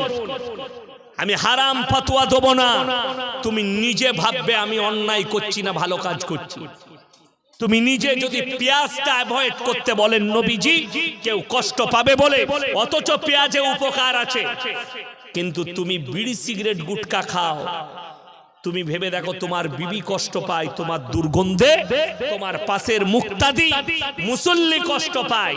আর আল্লাহর নবী বলেছেন তোমরা মুমিন হতে পারবে না ততক্ষণ পর্যন্ত যতক্ষণ পর্যন্ত তোমার কাছ থেকে তোমার প্রতিবেশী সুরক্ষিত নয়। সবাই অ্যাভয়েড করবো, জোরে বলুন ইনশাআল্লাহ। চলুন, আমি যেখানে ছিলাম সেখানে ফিরে যাচ্ছি। সবাই নিজে দিকে পাপ মুক্ত জীবন গড়াবেন, জোরে বলুন ইনশাআল্লাহ। এরা 2 নম্বর মুমিনদের আখলাক। 3 নম্বরটা শুনেলেন, ওয়াল্লাযীনা হুম লিয-যাকাতি ফাইলুন। হে নবী বলো, তারা যেন যথাযথভাবে যাকাত প্রদান করে। যাদের যাকাত ফরজ হয়েছে তারা অবশ্যই যাকাত দিবেন। লাখে 2,500, 1 লাখ টাকায় 2,500 টাকা। আমাদের বাঙালিরা প্রচুর চালাক। এই হুজুরকে জিজ্ঞেস করেছে, হুজুর কতটা সোনা হলে যাকাত দিতে হয়? হুজুর বলেছে 7.5 ঘড়ি। এই তখন নিয়ত করেছে, বউকে বলছে সাতিল ঠেকিয়ে রাখ আর কিনবি নি। হুজুর বলেছে 7.5 ঘড়ি, তো 7 আটকিয়ে রাখ। ইমাল খাটি মার খাবে কবে? তোমার তো বরকত হবে না। আল্লাহর কসম খেয়ে বলে যাচ্ছি, কোরআনে আছে যারা যাকাত দেয় আল্লাহ তাদের মালে বরকত দেয়। জোরে বলুন সুবহানাল্লাহ। যারা যাকাত দেয় আল্লাহ তাদের মালে বরকত দেয়। যাদের যাকাত ফরজ হয়েছে অথচ যাকাত দেয় না, সূক্ষ্মভাবে শুনেলেন, 1 বালতি দুধ আছে আপনার বাড়িতে, সেই দুধে 2টো মুত পড়ে গেল, ওটা খাওয়া যাবে? কথা বলে না, খাওয়া যাবে না, ফেলে দিবে। যদি দুধটাই 2টো মুত পড়ে যাবার কারণে আপনি না খান, আমার মুসলমান ভাই, তুমি লাখে 2,500 যদি যাকাত না দাও, যাকাত ফরজ হয়, তো জেনে রেখে দিবে তুমি এতিমের মিসকিনের মাল মেরে খাচ্ছ, আর তোমার ওই হালাল টাকার সঙ্গে এই এতিমের মাল ঢুকিয়েছো, তার মানে তুমি হারাম খাচ্ছ। লিখে নিয়ে যাও, যাকাতটা ইয়াসিনের মাদ্রাসায় দিতে হবে, আমাকে দিতে হবে না, আমার মাদ্রাসায় দিবার প্রয়োজন নাই। তুমি যার হক তার কাছে পৌঁছে দাও। যাকাত এটা 3 নম্বর। যাকাত অবশ্যই দিবেন, জোরে বলুন ইনশাআল্লাহ। যাদের যাকাত ফরজ হয়েছে আল্লাহ মালে বরকত দিবে। এরপর 4 নম্বরটা, ওয়াল্লাযীনা হুম লিফুরুজিহিম হাফিজুন। এটা 4 নম্বর, মারাত্মক এটা। এই আয়াতটা মায়েরা ভাইরা ভালো করে শুনবেন। আল্লাহ বললেন, হে নবী বলে দাও তারা জানো নিজেদের লজ্জা স্থানের রক্ষণাবেক্ষণ করে। আল্লাহ যে লজ্জা স্থান দিয়েছে, পুরুষ তোমার কাছে যে যৌবনটা আল্লাহ দান করেছেন, বিবাহিত হোক অবিবাহিত হোক, কান খুলে শুনেলেন, ওই যৌবনটার হক একমাত্র তোমার বিবির জন্য। এটা যারা পরকীয়ায় খরচ করবে তারা কখনো মুমিন হতে পারবে না। মায়েরা শুনেলেন, বিবাহিত অবিবাহিত মায়েরা, তোমাদের শরীর যেটা আল্লাহ দিয়েছেন, যৌবন যেটা দিয়েছেন, এটা তোমরা পরকীয়ায় নষ্ট করো না। এটা একমাত্র তোমাদের স্বামীর হক। কেউ যদি পরকীয়া করে, কোরআনে আছে তারা সীমা লঙ্ঘনকারী, আল্লাহর কাছে তারা কোনোদিন মুমিন হতে পারবে না। নিজের লজ্জা স্থানকে হেফাজত করো। আজকে বর্তমান যুগ পাপ ফেলেছে কে জানে? আমাদের সমাজে 90% পাপের জন্য দায়ী এই মোবাইল হয়ে গেছে। পরকীয়ায় লিপ্ত হয়ে গেছে নারী পুরুষ। তোমরা নিজেদেরকে হেফাজত করো, নিজেদের লজ্জা স্থানকে হেফাজত করো। যে যুবকরা মনে করছেন আমরা পাপ থেকে বেরোতে পারছি না, রাতের বেলায় হে আমার যুবক যুবতী, তোমার দামি মোবাইলকে হারাম করে দাও, সুইচ অফ করে তোমার মায়ের কাছে জমা দাও। আমাকে মোবাইলে সারা দিন পাবেন না আসরের পর ছাড়া, আমি মোবাইল হাতেই নিই না। এই গাড়িতে জলসা শেষ করে চাপবো, মিশরের একটা কারির কিরাত লাগাবো, 2 ঘন্টা কেটে যাবে। এক ঘুমে একদম বর্ধমান বাড়ি। এ মোবাইল আমার কাছে থাকবে, গাড়িতে পড়ে থাকবে, সামনে বসে। আমি ছোট মোবাইলের অর্ডার করেছি, রমজানের পর থেকে আল্লাহ যদি বাঁচিয়ে রাখে ইনশাআল্লাহ ছোট মোবাইল ব্যবহার করবে। এ বড় ডেঞ্জার, বড় খাতারনাক, ঈমান আমাল সব নষ্ট হয়ে যাবে, বরবাদ হয়ে যাবে, সমাজ ধ্বংস হয়ে যাচ্ছে। হাজারো অভিযোগ রোজ মোবাইলে ঢুকছে। কি করব?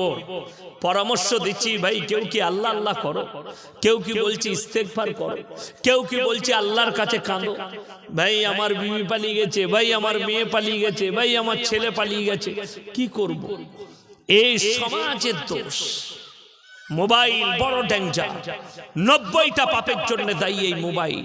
ওই জন্য তোমরা প্রত্যেকটা মা বোন ভাইকে বলবো মোবাইলকে অ্যাভয়েড করো। আজকেই আমার অনেকদিন পরে বকরা ঈদের পরে জলসা আছে, বকরা ঈদের পরে, এখন থেকে দাওয়াত লিখিয়েছি। তো আমি ফোন করছিলাম, ফোন রিসিভ করছে না। তারপরে ফোনটা তুললো কে? তার বাচ্চা ছেলে। হ্যালো বললাম, আব্বু ফোন এসছে, ফোনটা কেটে দিল বাচ্চা ছেলেটা, সে গেম খেলছে। পরবর্তীতে আবার ফোন করলাম, 10 বার 12 বার পর তার বাবা ফোনটা নিয়ে ফোনটা রিসিভ করেছে।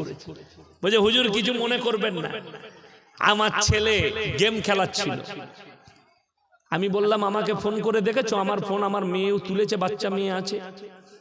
তোমাদের কারণে এই বাচ্চাগুলোর জিন্দেগি বরবাদ হচ্ছে।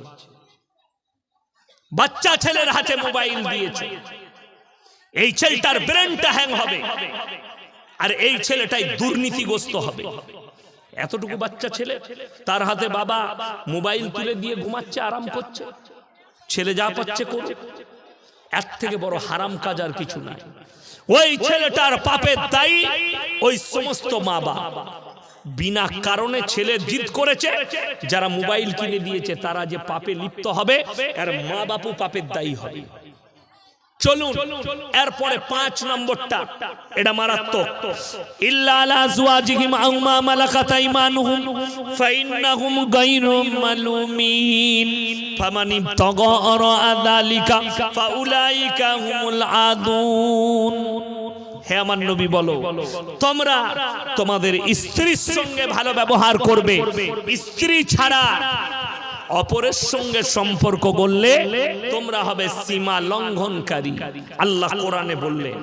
আমাদের সমাজ শুনেলেন, কিয়ামতের আলামতের মধ্যে একটা আলামত। মায়েরা ভাইয়েরা ভালো করে শুনেন, যদি আপনার ঈমান মজবুত না থাকে, শয়তানের পাল্লায় পা দেন, এমন একটা যুগ এসে দাঁড়াবে, আমাদের সামনে দাঁড়িয়ে গেছে, মানুষ পরকীয়াকে সম্মান দিবে, নিজের বিবিকে ঘৃণা করবে। তার একটা দৃষ্টান্ত শুনে, আপনি আছেন বাজকুল বাজারে, ব্যবসা করতে গেছেন, জোহর হয়ে গেছে, স্ত্রী ফোন করছে, কই গো তুমি খানা খাবে না, তাড়াতাড়ি এসো।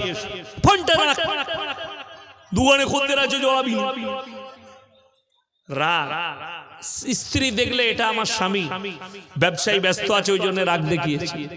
কিন্তু ওই হারামখোর প্রেমিকের সঙ্গে 3 ঘন্টা কথা বলছে, কোনো পেরেশানি নাই।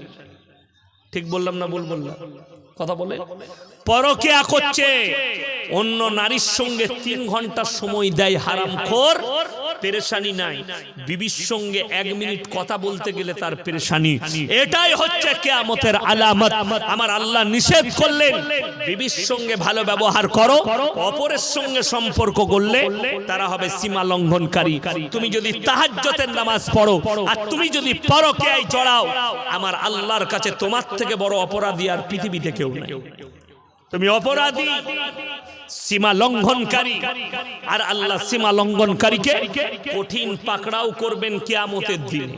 আমার মুসলমান ভাই, চলুন এরপরে আরো একটু আগে আপনার দিকে নিয়ে যাই। খিদমত, বিবির সঙ্গে ভালো ব্যবহার কি?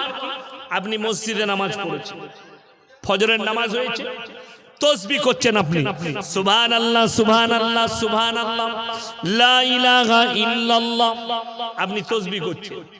বেটা ছুটে এলো, আব্বা তাড়াতাড়ি বাড়িতে চলো। সঙ্গে সঙ্গে সন্তানকে বলছে, তুই চল, আমি তসবিহ করছি, যাচ্ছি। বেটা চলে গেল, এ আবার তসবিহ করতে লেগেছে। 20 মিনিট পরে বেটা আবার এসছে, আব্বা তাড়াতাড়ি চলো না, মায়ের খুব শরীর খারাপ। যাচ্ছি, বলুন তুমি দেখতে পাসনি তসবিহ করছি। শরীয়ত বলছে তসবিহ কেড়ে নাও, ঘাড়ে ধরে মসজিদ থেকে বার করে দাও। তসবিহ থেকে বড় ফরজ বিবির কাছে ছুটে যাওয়া। মাথাটা টিপে দেবো, ওষুধ এনে দেবো, ডাক্তারের কাছে নিয়ে যাব, পাটা একবার টিপে দেবো, মাথাটা একটু ভিক্স লাগিয়ে দেবো। অনেক মেদিনীপুরের ছেলে মনে মনে ভাববে, হুজুর কি বলছে, বইয়ের পা টিপতে হবে? হ্যাঁ, হুজুররা বইয়ের পা টিপে, কে কি করে জানি না, আমরা হুজুররা বইয়ের পা টিপি। তুমি ঘরে যাও, জলসা শেষ করে আমি ফেরে ফেলি দিলাম, এই ইয়াসিন ভাই পা টিপতে বলেছে, পাটে, তাই না? কিন্তু আমি ফেরে ফেলানো বক্তা লয়, আমি ঠিক উদ্ধার করে দেবো আপনাদের। স্ত্রীর সঙ্গে ভালো ব্যবহার।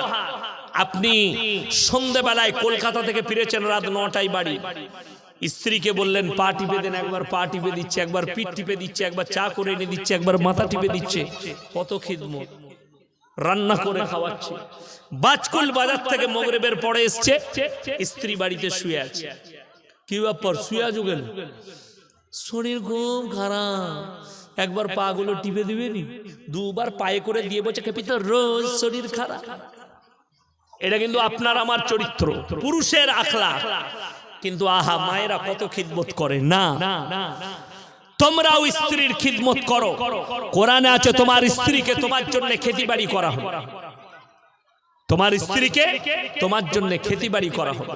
তুমি তোমার স্ত্রীর খিদমত করো, স্ত্রী তোমার খিদমত করবে। এটাই ইসলাম। জোহরের সময় খানা দিয়েছে, যারা স্ত্রীর সঙ্গে খারাপ ব্যবহার করবে তারা মুমিন হতে পারবে না। লেখলেন মুমিনের আখলাক বলছি আমি আপনাকে। জোহরের পরে দাস্তারখানে খানা খেতে বসেছে, স্ত্রী খাবার দিয়েছে, তরকারি যদি একটু খারাপ হয়, স্ত্রী যদি জিজ্ঞেস করে হ্যাঁ গো তরকারিটা কেমন কেমন হয়েছে, যদি নুন কম হয়, ঝাল কম হয়, তরকারি খারাপ হয়, তারপরেও মুমিন স্বামী সে যে বলবে মারাত্মক হয়েছে। স্ত্রী যখন খেয়ে দেখবে তরকারি খারাপ, মনে মনে ভাববে আমার স্বামীর মতো ওলি লোক পৃথিবীতে নাই, তোমার লেগে দোয়া করবে। যারা বসে আছেন আর আমি যে বক্তব্য দিচ্ছি উভয়ের কথা শুনেলেন, আমাদের বাহ্যিকটা আমার বাহ্যিকটা আপনারা দেখছেন, আপনাদের মনে হবে ইয়াসিন ভাই খুব ভালো মানুষ, আমি আপনাদেরকে ভালো মানুষ ভাবছি।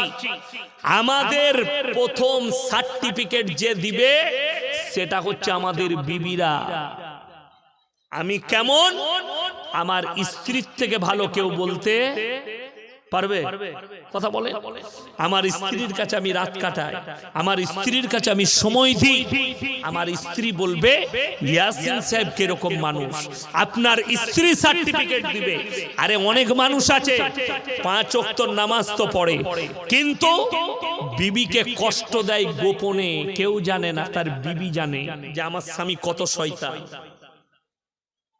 তারা মনকে জিজ্ঞেস করুন আর ইস্তেগফার করে বিবির সঙ্গে ভালো ব্যবহার করুন। আমার মায়েরা মনে মনে করছে ভালো হুজুরকে দাওয়াত দিয়েছে, খালি মায়েদের পক্ষে বলছে। এরপর তোমরা শোনো, কদিকু বলে দিই কি, তোমাদের জন্য জান্নাতের 8টা দরজা খোলা থাকবে। কখন? শোনো, যখন তোমরা নামাজি মুসল্লি দিনদার হবে, পরেজগার মুত্তাকি হবে, পর্দা পুশিদার মধ্যে আসবে আর বেশি বেশি করে স্বামীর খিদমত করবে, তোমাদের জন্য জান্নাতের 8টা দরজা খোলা। মায়েরা, জীবনে নামাজ কাজা করো না, 5 ওয়াক্তের নামাজি ও কম্পালসারি। আমাদের সমাজের একটা দোষ আছে, দেখবেন বিয়ে ঠিক করলে, ছেলের বিয়ে ঠিক করতে গেছে, মেয়েকে ডাকে এসে বসো, বসলো, কি নাম? দীপালি। মা নামাজ পড়ো? জি। মা কোরআন পড়তে জানো? জি। শ্বশুর দেখতে গেছে, চা শ্বশুর দেখতে গেছে, বুনাই দেখতে গেছে, সেখানে মেয়েটা স্বীকার করলো আমি নামাজও পড়ি কোরআনও পড়ি। এটা জিজ্ঞেস করে না? করে না? এটা তো কমন প্রশ্ন আমাদের মুসলমানদের। এটা আগে জিজ্ঞেস করবি কোরআন পড়ে কিনা, নামাজ পড়ে কিনা। সে রেডি হয়ে আছে, জি। কোরআন পড়ু? জি। সবাই জি। আর বিয়ের পরে আর একদিনও শ্বশুর শাশুড়ি জিজ্ঞেস করলো না মা আজকে কোরআন পড়েছো কিনা, মা তুমি আজকে নামাজ পড়েছো কিনা। আর বৌমাকে জীবনে প্রশ্ন করে না। ঠিক বললাম না ভুল বললাম? তো সেই বাড়িতে বরকত কি করে আসবে?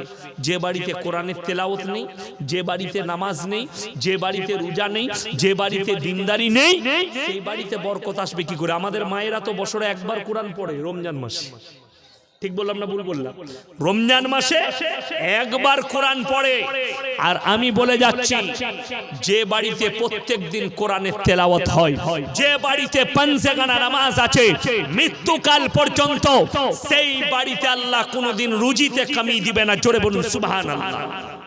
মায়েরা নামাজি হন, মুসল্লি হন। দ্বিতীয় নম্বর, মায়েরা পর্দা পুশিদার মধ্যে এসো। আচ্ছা সকলে বলুন, পর্দা ফরজ না ফরজ নয়? কথা বলেন না?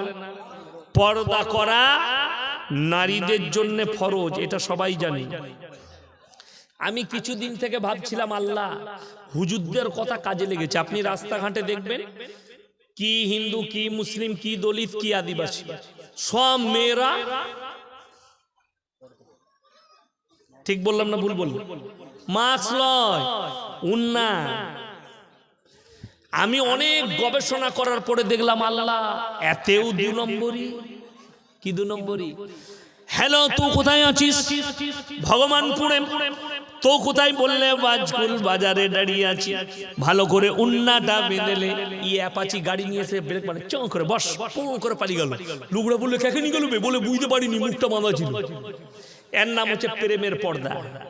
আর কোরআন যেটা বলেছে ওয়াদরিব কুমুরিহিন্না আলা জুনুবিহিন, হে নারী তুমি পর্দা নির্ধারিত করো, তোমরা কোনোদিন ধর্ষিতা লাঞ্ছিত হবে না।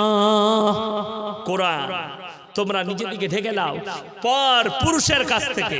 এরপর বলি এই স্টেজে 1 জন 2 জন 3 জন 4 জন 5 জন আমরা ফাঁস কাতারে বসে আছি, পেছনে আরো ভাই আছে।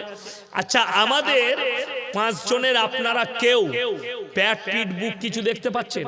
কথা বলে না? দেখতে পাচ্ছেন? আরে কথা বলেন না, দেখতে পাচ্ছেন? পাননি? এই দেখেন আমি ভেতরে কি পড়েছি, একটা গেঞ্জি পড়েছি। এটা আমি অল টাইম, শুধু শীত বলে নয়, শীত গ্রীষ্ম সব টাইম পরি। এই যে গেঞ্জিটা পড়েছি সকলে পড়ে। আপনারা যারা বসে আছেন আপনাদের কারু আমি দেখতে পাইনি। আপনি ফজরের নামাজ পড়েছেন, নিজেকে মুমিন বলেন। মসজিদে খুব সূক্ষ্মভাবে বুঝবেন, আমি পর্দা বুঝাচ্ছি। মসজিদে নামাজ পড়লেন, সকালবেলায় উঠে বউকে নিয়ে আপনি ভগবানপুর বাজারে যাবেন। মোটরসাইকেলে পেছনে বউ বসে আছে, আপনি সামনে বসেছেন, গাড়ি চালাবেন, আপনার পুরো শরীর ঢাকা, পেছনে বউকে বসিয়েছেন, বইয়ের পেটু বেরিয়ে আছে পিটু বেরিয়ে আছে। ঠিক বললাম না ভুল বললাম? তুমি নিজেকে মুমিন বলো, তুমি হিসেব করো, তুমি নিজেকে হিসেব করবে। অথচ নারীদের পর্দা করা ইসলামে ফরজ বলা হয়েছে। বাংলাদেশের এক হারামখোর হিজবুত তৌহিদ বলে দল বেরিয়েছে, তাদের ইমামের নাম সেলিম। তারা ব্যাখ্যা দিচ্ছে নবীজি সাল্লাল্লাহু আলাইহি সাল্লামের বিবি তিনি ব্যবসা করেছেন। এই হাদিসটা কে জানে? আপনারা জানেন নবীজির প্রথম বিবি, তিনার নাম কি? মা খাদিজাতুল কুবরা রাদিয়াল্লাহু তাআলা আনহা। তিনি ছিলেন ব্যবসায়ী মহিলা। 10টা আরব দুনিয়ার মধ্যে বড় ব্যবসায়ীর মধ্যে তিনি একজন ছিলেন। কিন্তু তোমার হাদিসটার ব্যাখ্যা ভুল করা হয়েছে। যেদিন থেকে পর্দা ফরজ করা হয়েছে সেই দিন থেকে নবীজির এবং সাহাবীদের কোনো বিবির পায়ের নখটা পর্যন্ত হুজরাখানা থেকে আর কেউ বার করেননি। জোরে বলুন সুবহানাল্লাহ। যেদিন থেকে পর্দা ফরজ হয়েছে, আমার মায়েরা বড় কষ্টের বিষয়, পর্দা আমরা আমার ভাইয়েরা জানি ফরজ, কিন্তু আমার বিবিকে আমি ঢাকতে পারলাম না। তুমি আল্লাহর কাছে কি জবাবদিহি করবে? একটু ভেবে দেখবেন যে তোমার বিবিকে তুমি পর্দা করতে পারোনি। হে আমার মা, তুমি নিজেকে বলো আমি রাসূলের উম্মত, নিজেকে বলো আমি মুমিনা, কিন্তু তুমি নিজের শরীরকে ঢাকতে পারোনি। তুমি রাস্তায় গেলে তোমার মাথা খোলা, রাস্তায় গেলে তোমার পেট পিট বেরিয়ে, ওই অঙ্গগুলো আল্লাহ হাদিসে আছে আগুন দিয়ে ঢাকবেন কিয়ামতের দিনে। চলুন আমার ভাই আরো সূক্ষ্মভাবে বুঝিয়ে দিই। দেখুন মুসলমান কতটা দুর্বলতায় আছে। ইনি আর আমি অন্তরের বন্ধু। আচ্ছা, অন্তরের বন্ধু হলে ইয়ার কি মজাক হয় না? হয় না? কথা বলে না? মজাক হবে না? মজাক হয়। ইনাকে আমি মজাক করে বলছি, ভাই তোমার বইয়ের ব্লাউজের সাইজ কত? এর সঙ্গে আমার সম্পর্ক থাকবে না, ছিন্ন হবে? কথা বলে ছিন্ন হবে, ছিন্ন হয়ে গেল। শুনেলেন খুব সূক্ষ্মভাবে, আমি গুদা বাংলায় বায়ান করছি, আপনার ব্রেনে ভরতে এসছি আমি। কাল মরে যাব, অনলাইনে খালি ইয়াসিনকে জানতে পাবেন, ইয়াসিন ভাই বলে একজন ছিল, মারা গেছে। আমার কথাটা লাকিরের মতো ভাসবে, কিয়ামতের ময়দানে মুলাকাত হবে। কথাটা আমি গল্পর মতো বলছি, কিন্তু এটা ইসলাম বলছি, আপনার ব্রেন ঢোকাতে চাইছি। আপনার বন্ধু আপনাকে বলল তোর বইয়ের ব্লাউজের সাইজ কত। আপনি রেগে গেলেন, তার উপরে চটে গেলেন, কিন্তু দুঃখের বিষয় তোমার বিবিকে তুমি বাজারে ঠেলে দিয়েছো। তোমার বউ, তোমার স্ত্রী একটা পর পুরুষ দোকানে বসে আছে, সেখানে গিয়ে বলছে দাদা আমার একটা 32 সাইজের ব্লাউজ দাও, তখন তোমাকে লজ্জা লাগে না? তোমার স্ত্রী গিয়ে শরীরের ভেতরের জিনিসগুলো সাইজ বলে দোকানদারের কাছে কিনছে একটা পর পুরুষের কাছে, তখন তোমার কষ্ট হয় না, লজ্জা লাগে না? তুমি কি করে নিজেকে মুমিন বলে প্রকাশ করো? হে মুসলমান ভাই, তুমি বিবিকে বাজারে ঠেলে দিয়েছো। আরে রমজান মাসে আমার জলসা থাকে না। রমজান মাসে জলসা কোন জেলায় হয় জানেন? মুর্শিদাবাদে। দু একটা জলসা হয়। গত বছর আমার একটা জলসা ছিল বহরমপুরের কাছে। তো আমার বন্ধু মানুষ এই এলাকায় জলসা করে গেছে, মুফতি জার্জিস হোসেন কাসমি, বেলডাঙ্গা জালিলিয়া মাদ্রাসার প্রধান শিক্ষক। আমি ফোন করলাম, ভাই ওখানে জলসা আছে, আপনার মাদ্রাসায় ইফতারি করবে। বলে ভাই আসে। তো আমি গেলাম, ইফতারি করলাম। আমি জিজ্ঞেস করলাম, ভাই এখানে বড় কাপড়ের দোকান কোথায় আছে? বলে কেন? বাড়ির জন্য কাপড় জামা কিনবো, ঈদে কিনা হয়নি তো, টাইম হয়ে যাচ্ছে। তো আমাকে নাম করলো, অমুক দোকানে চলে যাও। দোকানে গিয়ে ঢুকে দেখছি সব খালা, আমি একা খালি খালু। কি বললে? আমি তো ভয় খেয়ে গেছি। দোকানদার বলে হুজুর চিন্তা নেই, আপনি এই সাইডে দাঁড়ান দিয়ে কিনেলেন। আমি তাড়াতাড়ি আমার মেয়ের লেগে একটা জামা কিনলাম, বেরিয়ে গেলাম, অন্য জায়গায় বাজার করলাম। লজ্জায় পুরুষরা বাড়িতে মা বোনের দিকে বাজারে ঠেলে দিয়েছে, আর আপনি নিজেকে মুমিন বলে দাবি করেন। অথচ কোরআনে নারীদের পর্দার উপরে তাকিদ দেওয়া হয়েছে, বড় তাকিদ আছে। সূরা নিসা মায়েদের উপরে একটা বুড়ো সূরা অবতীর্ণ করা হয়েছে, আপনার জানা আছে ওটা? আপনি জানেন না? পুরুষের সূরা নাই, নারীদের সূরা আছে। ওই জন্য সবাই মা বোনের সঙ্গে ভালো ব্যবহার করব, মা বোনের দিকে আমরা পর্দার মধ্যে রাখবো। জোরে বলুন ইনশাআল্লাহ। সবাই নিজের বিবিকে পর্দায় রাখবে। আগে চলুন, এরপরে বলি, আল্লাহ যাদিকে মাল দিয়েছে, মাল যাদিকে দিয়েছে, তিনজন যদি হাত পাতে এদের হাতকে জীবনে ফেরাবেন না। কজন বললাম? তিনজন। কোরআনে আছে, ওয়াআতিদাল কুরবা হাক্কাহু ওয়াল মিসকিন ওয়াবনাস সাবিলি ওয়ালা তুবাদদির তাবদীরা ইন্নাল মুবাদদিরিনা কানু ইখওয়ানাশ শায়াতিন ওয়া কানাশ শাইতানু লিরাব্বিহি কাফুরা। হে আমার নবী, পৃথিবীর মানুষকে বলো, এক নম্বর ওয়াআতিদাল কুরবা, তোমাদের কাছের গরীব যদি তোমাদের কাছে হাত পাতে তাদের হাতকে ফিরিও না। ওয়াল ইয়াতামা ওয়াল মাসাকিন, আর যদি এতিম আর মিসকিন হাত পাতে এর হাতকে ফিরিও না। ওয়াবনাস সাবিলি ওয়ালা তুবাদদির তাবদীরা, আর তোমাদের কাছে যদি মুসাফির হাত পাতে, এই তিনজন হাত পাতলে এদের হাতকে যে ফিরিয়ে দেবে আল্লাহ তাদের মালে বরকত দেবেন না।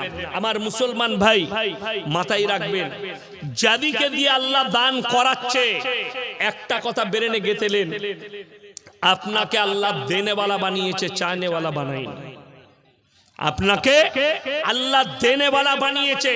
রাস্তায় কোনো ভিক্ষুক তোমার দরজায় যদি হাত পাতে, হে আমার ভাই, হে আমার মা, আপনি ভাববেন তাকে টাকা দিবার সময়, চাল দিবার সময়, যে আল্লাহ আমাকে ভিক্ষুক বানায়নি, আল্লাহ আমাকে দেনেওয়ালা বানিয়েছে, দাতা বানিয়েছে। ওই জন্য শুকর আদায় করবেন আল্লাহ। আল্লাহ মাল কাড়বেন, ইন্নাল মুবাদদিরিনা কানু ইখওয়ানাশ শায়াতিন ওয়া কানা শাইতানু লিরাব্বিহি কাফুরা। যারা অপব্যয় করে তারা হচ্ছে শয়তানের ভাই, আমার আল্লাহ কোরআনে বললেন।